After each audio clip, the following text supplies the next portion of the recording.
Best movie ಅಂದರೆ ಇದಾಗ್ಬೋದು. ತುಂಬ ಚೆನ್ನಾಗಿದೆ. ಸರಿ, ಚೆನ್ನಾಗಿದೆ. ತುಂಬ ಕನೆಕ್ಟ್ ಆಗುತ್ತೆ ಮನುಷ್ಯನಿಗೆ. ಸೂಪರಾಗಿ ಮಾಡಿದ್ದಾರೆ. ಪ್ರತಿಯೊಬ್ಬರು ಸೂಪರಾಗಿ ಆ್ಯಕ್ಟ್ ಮಾಡಿದ್ದಾರೆ. ಡಾಗ್ನು ಸೂಪರಾಗಿ ಟ್ರೈನ್ ಮಾಡಿದ್ದಾರೆ. ಎಲ್ಲ ಸೂಪರಾಗಿದೆ. ಎಲ್ಲ ಬಂದು ಥಿಯೇಟ್ರಲ್ಲೇ ಸಿನಿಮಾ ನೋಡಿ. ನಾನು ಮತ್ತು ಗುಂಡ ಭಾಗ 1ಕ್ಕೂ ಮತ್ತು ಇದಕ್ಕೆ ಎಷ್ಟು ಡಿಫ್ರೆನ್ಸ್ ಇದೆ, ಅದೇ ಥರ ಎಮೋಷನಲ್ ಕಂಟೆಂಟು ಇದರಲ್ಲಿ ಇದೆಯಾ? ಹೌದು ಸರ್, ತುಂಬ ಎಮೋಷ್ನಲ್ ಆಗಿದೆ. ತುಂಬ ಕನೆಕ್ಟ್ ಆಗುತ್ತೆ. ಇದೆಲ್ಲ ದಯವಿಟ್ಟು ಬಂದು ಥಿಯೇಟ್ರಲ್ಲಿ ನೋಡಬೇಕು. ಮೇನಾಗಿ ಥ್ಯಾಂಕ್ ಯು. ನಾಯಿ ತುಂಬ ಇಷ್ಟ, ನಾವು ಸಾಕಿದ್ದೀವಿ. ತುಂಬ ಚೆನ್ನಾಗಿದೆ. ನಮ್ಮ ಮನೇಲಿ ನಾಯಿ ಇದೆ, ಚೆನ್ನಾಗಿ ಇಷ್ಟ ಆಯಿತು. ಆಯಿತು. ಮೂವಿ ತುಂಬ ಚೆನ್ನಾಗಿ ಎಮೋಷ್ನಲ್ ಸ್ಟೋರಿ. ನೀವೆಷ್ಟು ಕನೆಕ್ಟ್ ಆದ್ರಿ? ಎಲ್ಲಿ ನೀವೆಷ್ಟು ಕನೆಕ್ಟ್ ಆದ್ರಿ? ತುಂಬ 100ಗೆ 100%. ಭಾಳ ಚೆನ್ನಾಗಿದೆ ಫಿಲಮು, ನೋಡ್ಬೋದು.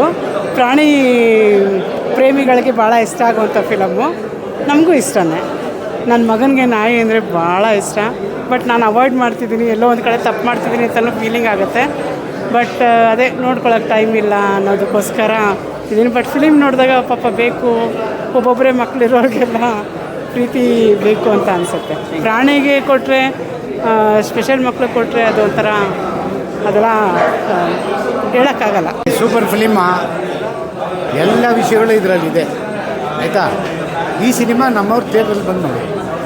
ಕಾಮಿಡಿ, ಸೆಂಟಿಮೆಂಟ್ ಏನು ಬೇಕು ಎಲ್ಲ ಇದೆ. ಈ ಥರ ಸಿನಿಮಾ ಭಾಳ ದಿನ ಆಯಿತು ನಾನು ನೋಡಿ. ಅದು ಕನ್ನಡದಲ್ಲಿ, ಇದು ಎಲ್ಲ ಭಾಷೆಯಲ್ಲಿ ಹೋಗ್ಬೇಕು. ಆ ಥರ ಕತೆ ಚೆನ್ನಾಗಿದೆ. ದಯವಿಟ್ಟು ಎಲ್ಲ ಥಿಯೇಟ್ರಿಗೆ ಬಂದು ನೋಡಿ.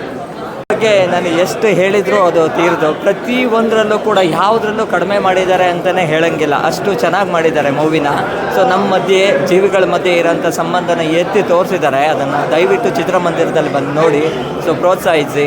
ಸೊ ಅದು ನನಗೆ ಹೇಳೋದಷ್ಟೇ, ಹೊಸಬ್ರು ತಂಡ ಅನ್ನೋದಕ್ಕಿಂತಲೂ ಅದರಲ್ಲಿ ಯಾವುದೇ ರೀತಿ ಹೊಸತನ ಅನ್ನೋದೇ ಕಾಣಿಸಲ್ಲ, ಅಷ್ಟು ಚೆನ್ನಾಗಿ ಮಾಡಿದ್ದಾರೆ. ಸೊ ಪ್ರಾಣಿಗಳ ಮಧ್ಯೆ ನಮ್ಮ ಆತ್ಮೀಯತೆ ಹೆಂಗಿದೆ ಅನ್ನೋದು, ಯಾವ ಥರ ಇರಬೇಕು, ನಾವು ಮೌಲ್ಯನ ಯಾವ ಥರ ಬೆಳೆಸ್ಕೋಬೇಕು ನಮ್ಮಲ್ಲಿ ಅನ್ನೋದನ್ನು ಎತ್ತಿ ತೋರಿಸುತ್ತೆ. ದಯವಿಟ್ಟು ನೋಡಿ, ಚೆನ್ನಾಗಿದೆ ಸರ್.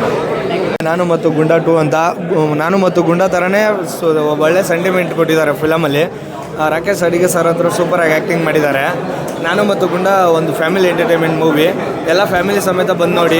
ಮಕ್ಳಿಗೂ ಒಂದು ಎಕ್ಸ್ಪ್ಲೇನ್ ಆಗುತ್ತೆ ಮೂವಿ ನೋಡಿದ್ರೆ. ಒಂದು ಸಂಬಂಧ, ಒಂದು ಜೀವನ ಹೇಗೆ ಕಾಪಾಡ್ಕೋಬೇಕಂತ ತೋರಿಸ್ಕೊಟ್ಟಿದ್ದಾರೆ. ಒಳ್ಳೆ ಸೂಪರಾಗಿದೆ ಮೂವಿ, ಒಳ್ಳೆ ಸೆಂಟಿಮೆಂಟ್ ಮೂವಿ. ಎಲ್ಲರೂ ಬಂದು ನೋಡಿ. ಒಂದು ಎಮೋಷನ್ಸ್ನ ಇಷ್ಟಪಡೋರು ಈ ಸಿನಿಮಾನ ಮಿಸ್ ಮಾಡಲೇಬಾರ್ದು. ನನ್ನ ಮಗಳು ಎಷ್ಟು ಹತ್ತಲು ಅಂದರೆ ಅಪ್ಪ, ಅವಳನ್ನ ಸಮಾಧಾನ ಮಾಡೋಕ್ಕೆ ಆಗಲಿಲ್ಲ, ಜೊತೆಗೆ ನಾನು ಹತ್ಬಿಟ್ಟೆ. And it's a wonderful movie. Emotionally Raghuhasan ಅವರು ತುಂಬ ಬೆಸ್ಟ್ ಸಿನಿಮಾ ಕೊಟ್ಟಿದ್ದಾರೆ. ನಾನು ಮತ್ತು ಗುಂಡ ಇದು ಇನ್ನೊಂದು ಲೆವೆಲ್ ಸಿನಿಮಾ. ಅದನ್ನು ಯಾರು ಮಿಸ್ ಮಾಡಬಾರ್ದು, ನೋಡಬೇಕು ಅಂತ ಹೇಳಕ್ಕೆ. ನಮ್ಮ Rakesh sir after Bigg Boss ಆದಮೇಲೆ ಈ ಸಿನಿಮಾ ಮಾಡಿದ್ದಾರೆ. ಅವ್ರ ಆ್ಯಕ್ಟಿಂಗ್ ಹೇಗಿತ್ತು ಸರ್? ಇಲ್ಲ, ತುಂಬ ಅವ್ರು ಬಂದಿದ್ದ ಸ್ಕ್ರೀನ್ ಪ್ರೆಸೆನ್ಸ್ ಇದೆಯಲ್ಲ, ಎವ್ರಿ ಫ್ರೇಮಲ್ಲಿ ಅವರು ಎಮೋಷನ್ಸ್ ಕ್ಯಾರಿ ಮಾಡಿರೋದು.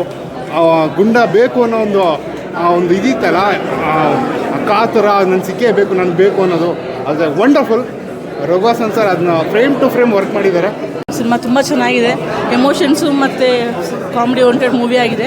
ಈಗ ಇತ್ತೀಚಿನ ಬಂದ ಸಿನಿಮಾಗಳಲ್ಲಿ ಈ ಗುಂಡ ಫಿಲಮ್ ತುಂಬ ಹೆಸರು ಮಾಡುತ್ತೆ ಅಂತ ಎಕ್ಸ್ಪೆಕ್ಟ್ ಮಾಡ್ತಿದ್ದೀವಿ. ಚೆನ್ನಾಗಿದೆ ಸಿನಿಮಾ. ಎಲ್ಲರೂ ಬಂದು ಫ್ಯಾಮಿಲಿ ಸಮೇತ ಬಂದು ನೋಡಬೇಕು ಅಂತ ಕೇಳ್ಕೊತೀವಿ. ಅಂದರೆ ಡಾಗ್ ಲವರ್ಸ್, ಪೆಟ್ ಲವರ್ಸ್ ಅಂತೂ ತುಂಬ ಇಷ್ಟ ಆಗುತ್ತೆ.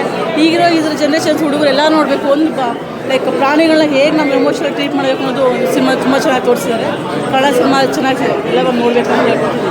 ಪಾರ್ಟ್ 3 ಯಾವಾಗ ಬರ್ತದೆ ಅಂತ ವೆಯ್ಟ್ ಮಾಡ್ತಿರ್ತೀವಿ ಸರ್. Thank you.